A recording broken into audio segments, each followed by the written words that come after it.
Greetings to the Florida Immigrant Coalition Congress as we celebrate 20 years and prepare for what's ahead. My name is Maria Alegria, and I had the privilege of serving the members of the Florida Immigrant Coalition for a long time. And I'm just grateful to have been able to be part of this path with some incredible people. And I'm going to ask them to jump on. Some surprise guests we have. Was impromptu reunion. We're missing so many other of the folks who made history in Florida. That we are so privileged to be able to address you today, the freedom fighters of the Florida Immigrant Coalition. So welcome, Isabel Sosa. Welcome, Juan Pablo Chavez, opening up. Welcome, Sebastian Catil, and welcome, Dr. Chavez Vinent. It's amazing to be able to have a little reunion. I feel grateful to have walked a path with each of you and so many others who are not here on the screen. We're lucky with the folks in person at the FLIC Congress to be able to use our time and our talents for equality and for justice. And we lived incredible, magical moments together. So I want to open it up and have you share what years you were at FLIC, what role you played, and what's that one legacy that you left behind? Who's up for the challenge? Juan Pablo, I think you came first. You and Yes, Jasmine Abelard. yes, that's right. Hi everyone. Thank you, Maria. So yeah, I came in 2005, Maria, 2005, I think. 2005, and it was beautiful. It was beautiful when we had conversation in Arcadia, right? Yes. Arcadia. That was Yeah. one of our first fights, a devolution fight to an anti-immigrant ordinance locally in Avon Park. Right, right. The legacy that I left is that, we always win. We always win. We were about to lose in Avon Park, about to lose, and we won. We were about to lose in Palm Bay, and we won. We were about to lose in Tallahassee, and we won. And the legacy was we always win, but I remember that we invite God to be the center of every action. To be in our prayers, to claim God and tell God we need you. We can't by ourselves. So the legacy is with God, everything is possible. I love that, Juan Pablo. And we used to say we're a faith-based organization. We have faith in people, we have faith in struggle, we have faith in history, and each of us has the God of our own understanding, the force, the moral force that drives us. Juan Pablo, I'm never going to forget you and Rita and Gray mobilizing 48 buses to Washington, D.C., and Bishop Wow. Tomas Wensky said to the massive people that gathered in Orlando, Yo soy Obispo Tomas Wensky. Remember, Tomas Whiskey. So, but you always brought that prophetic voice. So thank you so much. Who else wants to chime in on their legacy and their piece of history of FLIC? I'll go next, even though I think me and Isabel technically started FLIC at the same. We met on the same day at the FLIC Congress. We shared a room together.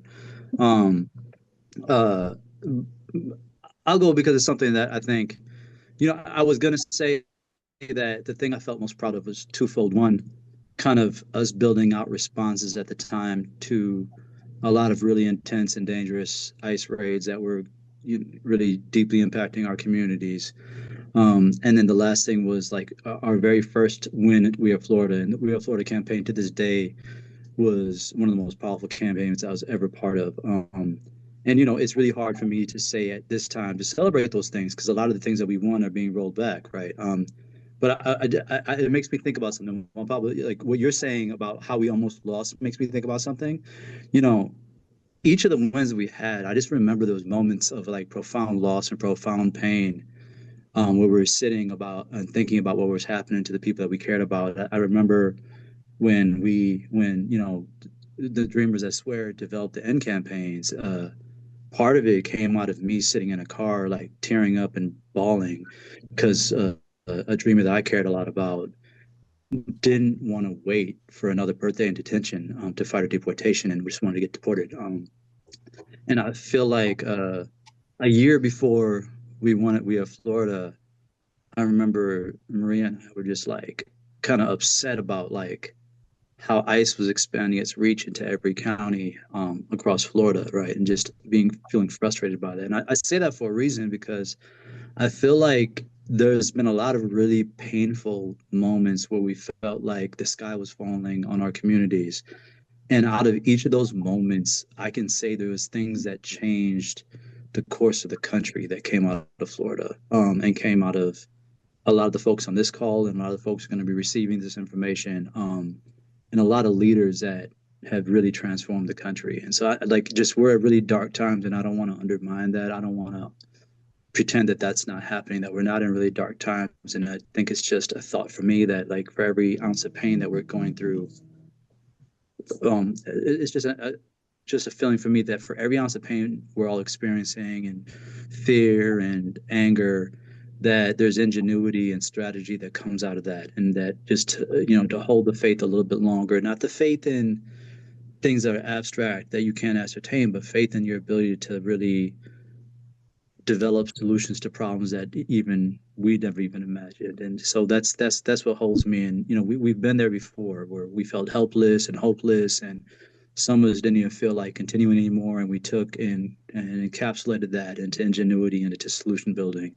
And I have a lot of faith that the folks that are here today can really capture that and do things that can change the course of this country for the better.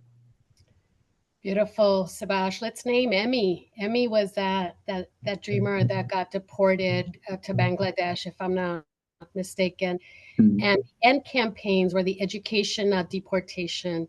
Thank you, Sabash, for co-leading the We Are Florida mobilizations that were historic, for conceptualizing the pivot towards administrative action when everybody was still waiting on Congress to pass CIR, and for supporting the Fast for Families, and for so many other reasons. So thank you, Sabash. Who's next? Maybe I go next. I was at FLIC from 2007 to 2019, and I grew up there.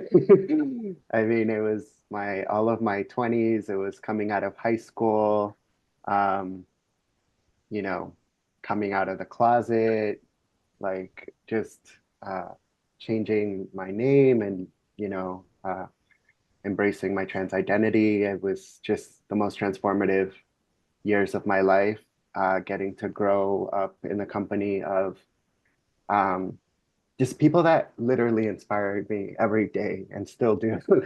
I always felt like going to FLIC was going to a place full of superheroes. Like I had found the X-Men.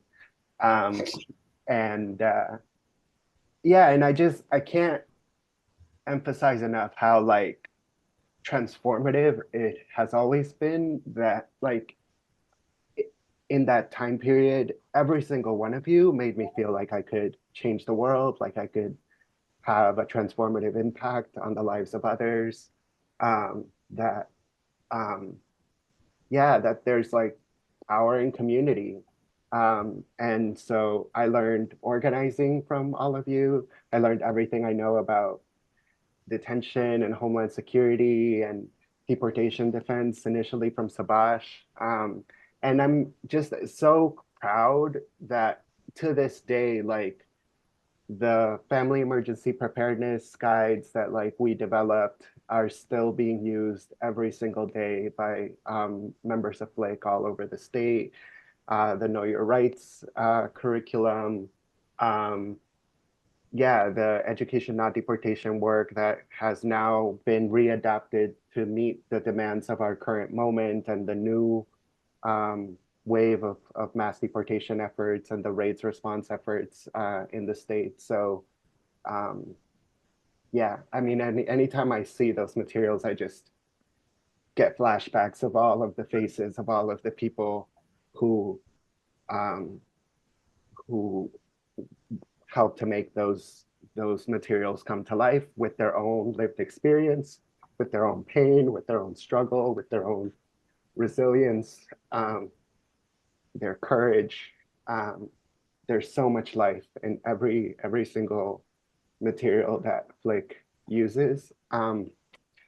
And so, yeah, I think one of the lessons that I think is so critical from that legacy is the importance of the relationships. We did so much work to forge deep relationship, deep communication, hard communication. We held each other accountable. We were tough on each other. We demanded rigor from one another. We asked the hard questions. We pushed each other to think outside the box, to go beyond the limits of what we thought was possible. And I think in this moment in history, in this challenge, these challenges that we're facing in the country, that's needed. That's such an important lesson to remember, that we have to be that team for each other in the movement. And I'm also just immensely proud of how people have grown in their leadership into so many different roles across the country and continue to be shaping systemic change around the nation through every bit of access and influence that they have. So I think like FLIC is a place that trains organizers and teaches us about the intersectionality of our struggles and helps us understand root causes of systemic oppression and of migration. And I hope that everybody who's listening, really builds as much of your tool belt as possible, because those are powerful, powerful tools you'll be able to use thousands of times in every chapter of your life moving forward.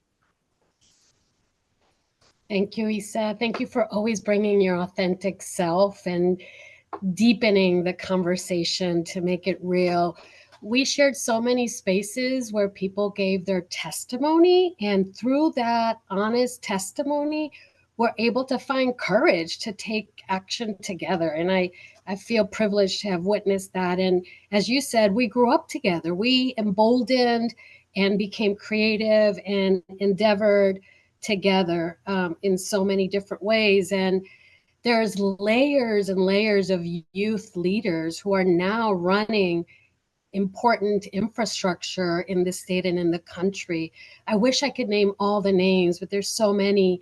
But part of creating that authentic, true governance by the people was the popular education methodologies that you named. And I want to bring Chava in, who, as a PhD in popular education and with the vast experience of the Global South, helped our movement really understand the transnational connections and the deep issues, but most importantly, challenge us to have true member-led processes. So Chave, it was such an honor to learn so much from you through over a decade, almost 15 years. And you came in through civic engagement. So do you want to share what you feel your legacy is? It's hard to follow Juan Pablo, Sebastian, Isa, and you, Maria, who I admire so deeply, all of you. I remember Juan Pablo interviewed me when I was in Honduras. We did it through Skype. And it was a 6-month job for voter engagement on 2008.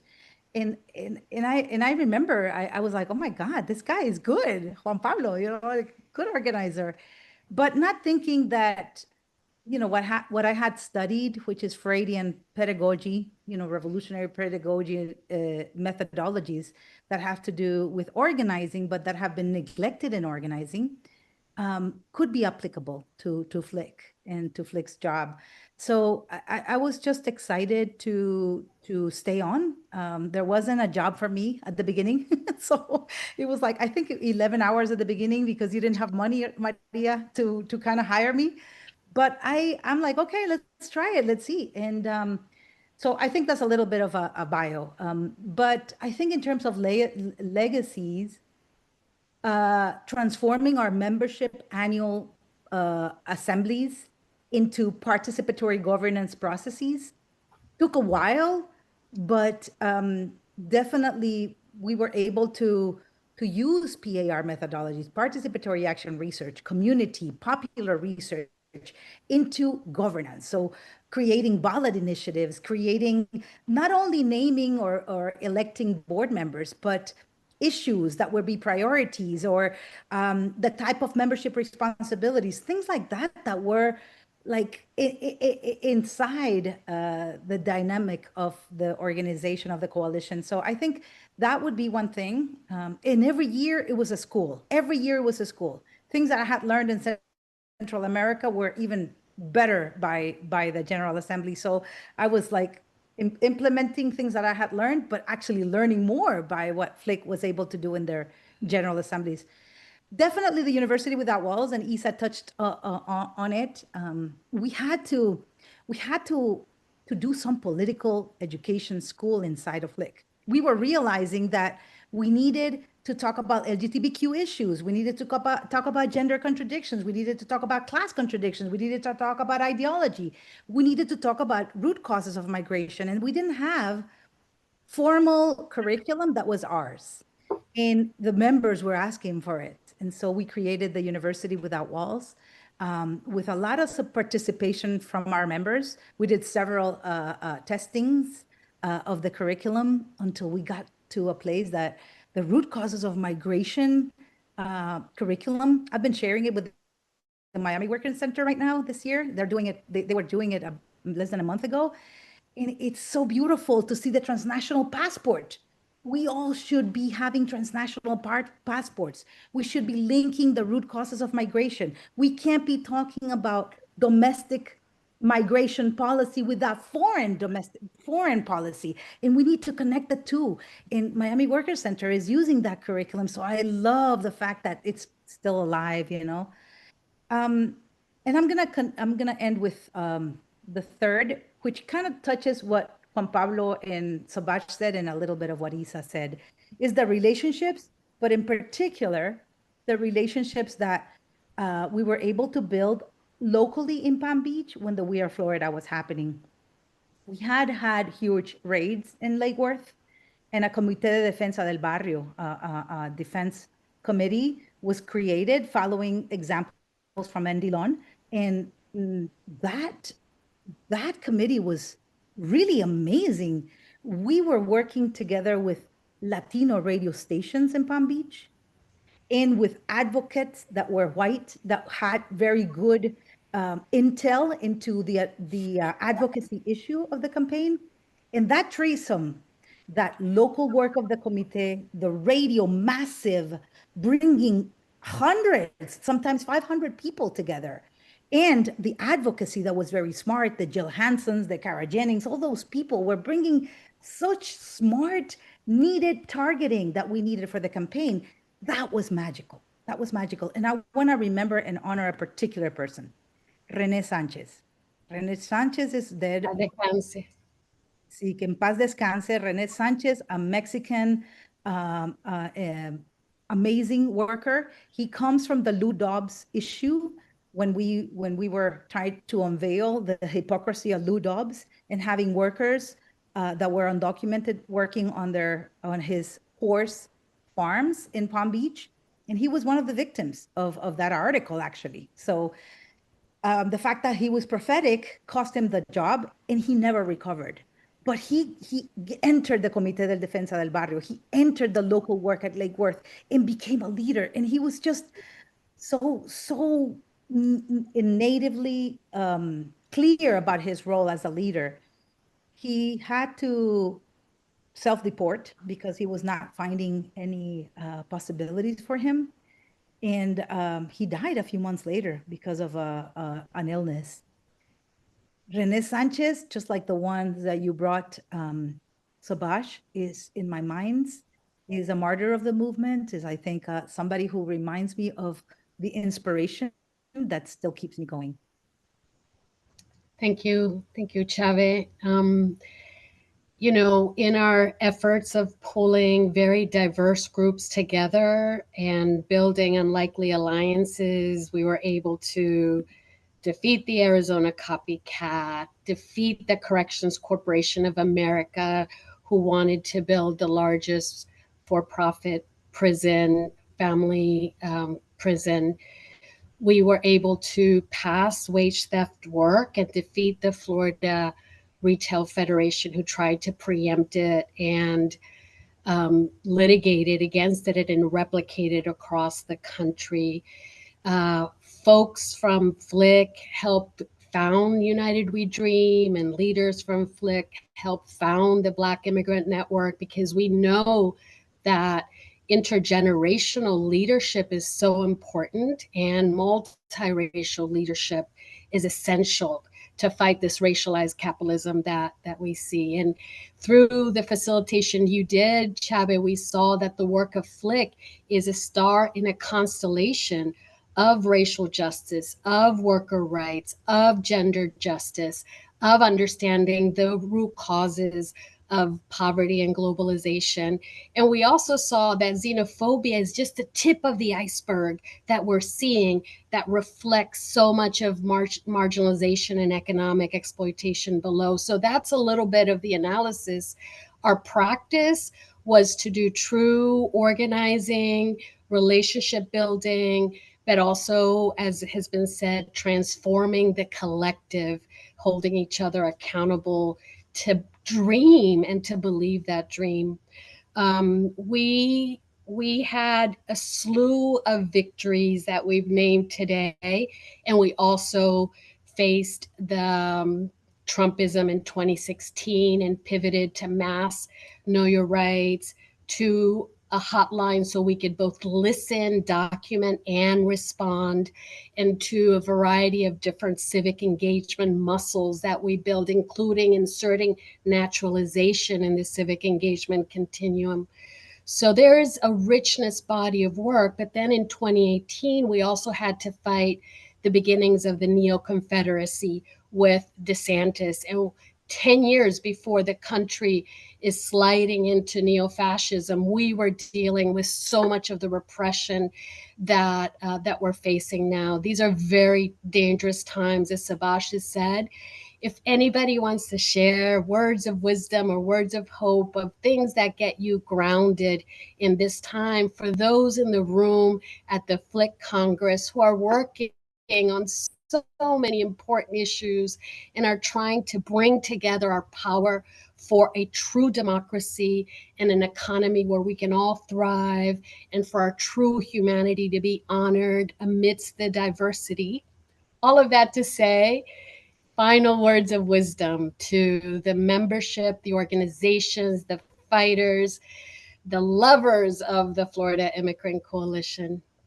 I just want to say one thing, Maria, because I think there's two things that we're kind of leaving out. One, Isabel, I think you put in the chat, which is just unequivocally, DACA would not have happened if it wasn't for the work in Florida and or the Florida Immigrant Coalition. Unequivocally, we got receipts to prove it. Like, it was regular, everyday people when the immigrant rights movement was getting its ass handed to it in every way, shape, or form, that a bunch of us in Florida wanted to do something different. And I think that points to something else, which was your leadership, Maria.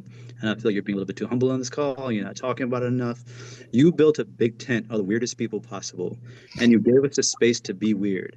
and to try things out that no one else was trying out, and to think outside the box and to respect those boxes. And there was moments when I'm pretty sure you got phone calls about the stupid stuff that I was doing, and you still let me be stupid. And like the different things that Juan Pablo was doing, or Isabel and Charlie never broke the rules like that too much. I don't think so. I don't know. I can't remember. No, but I would make you crazy when I would push for things like, I'm busy, Chabe.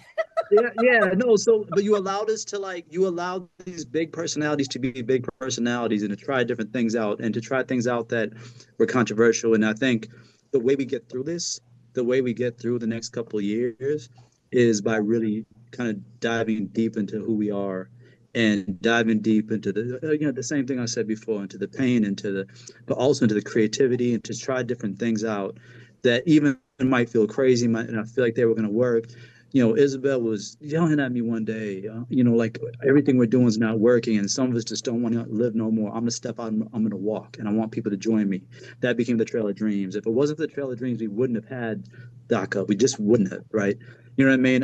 And really pushed me to think about what are solutions that y'all could demand that were practical, that can be actual, and forced me outside my box, right? Juan Pablo brought this discipline to organizing.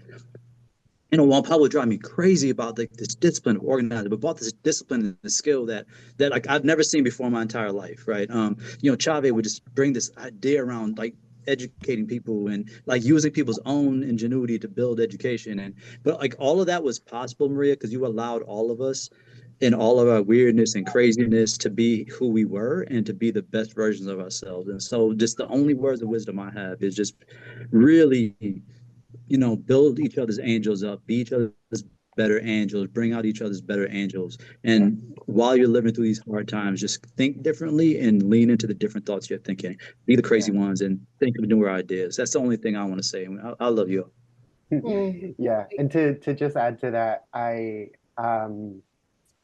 think that speaks a lot to the importance of experimentation. I think we had a lot of agency to experiment with all kinds of different wild ideas, as Sebastian was saying. We didn't know if they would turn out okay, but we put our whole body, mind, heart, and soul into our crazy ideas. And then Chave would help us to analyze and evaluate what's our progress, what are we tracking, what have we learned so far, what do we want to do differently next year, how do we build on these efforts, if we fell, how do we get back up. So just that rigor of experimenting and learning from your lessons and building together. I understand myself and my rights and my struggle because I learned from so many different types of people at FLIC, and everybody who's in FLIC can still do that. Learn about labor rights from the unions, learn about food justice from the farm workers, learn about gender justice from the many different gender justice organizations across the state, because that holistic analysis just makes you so much more powerful and skilled and agile to be able to take on our oppressors that are attacking all of us at the same time. So yeah. Thank you, Isa. Any other words of wisdom to the FLIC membership? I think I would add that one of the things that worked and that may still be a magical combination is the combination of local work, where it's grounded, where the relationships are tight, where people know each other, especially now that is so dangerous to be out there. So you need a safe space local where people know you. So that local work is priority number one.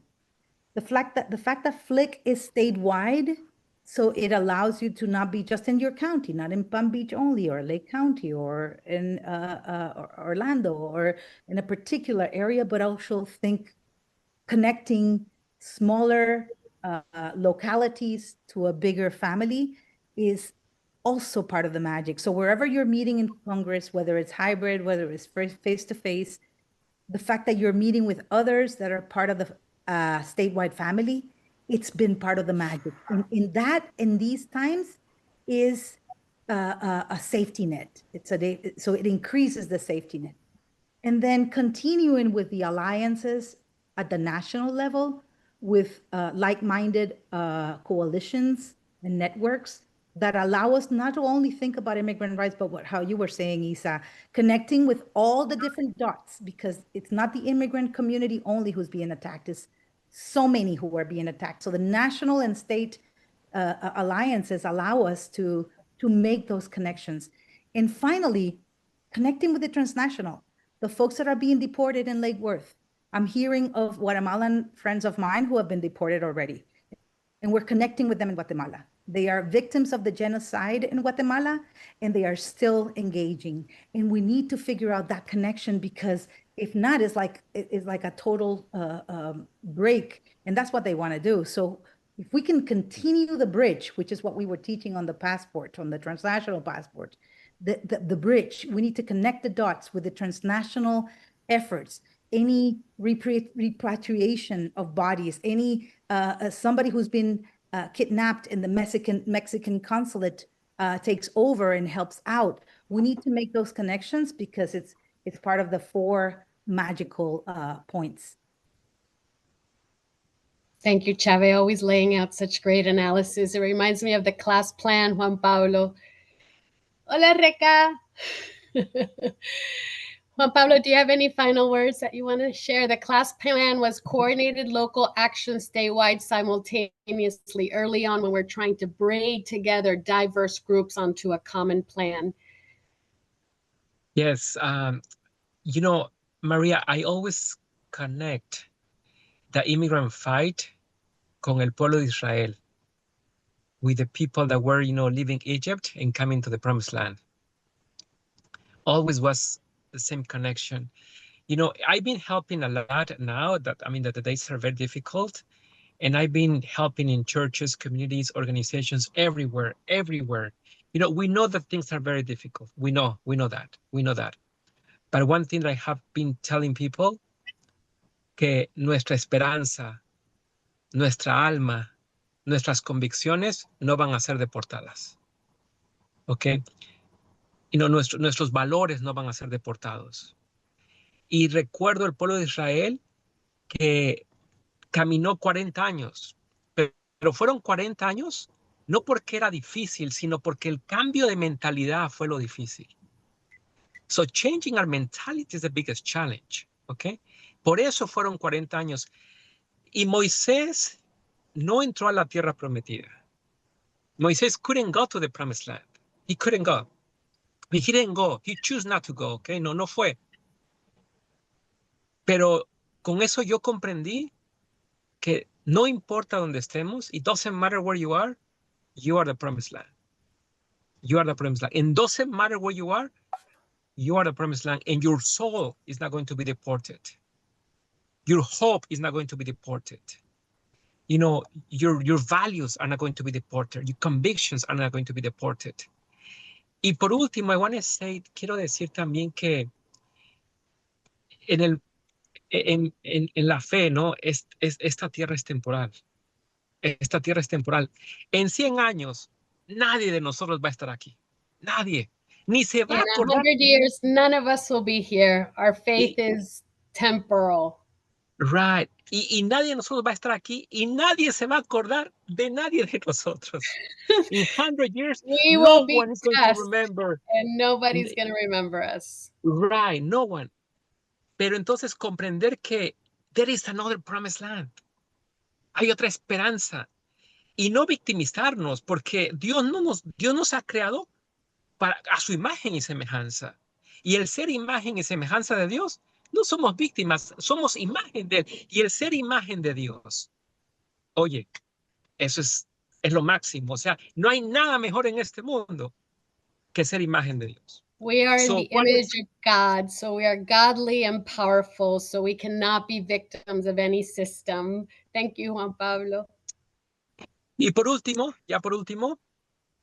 al principio dije que siempre ganamos porque estábamos a punto de perder, pero me recuerdo que le dije al Pastor Moisés, vamos a Tallahassee, no a ver cómo gana el pueblo inmigrante, a ver cómo Dios lo defiende, cómo Dios está con nosotros.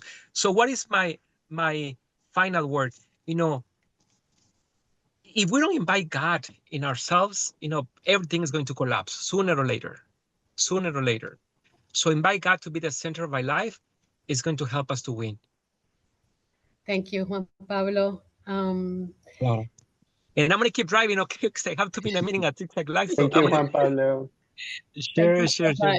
Yeah.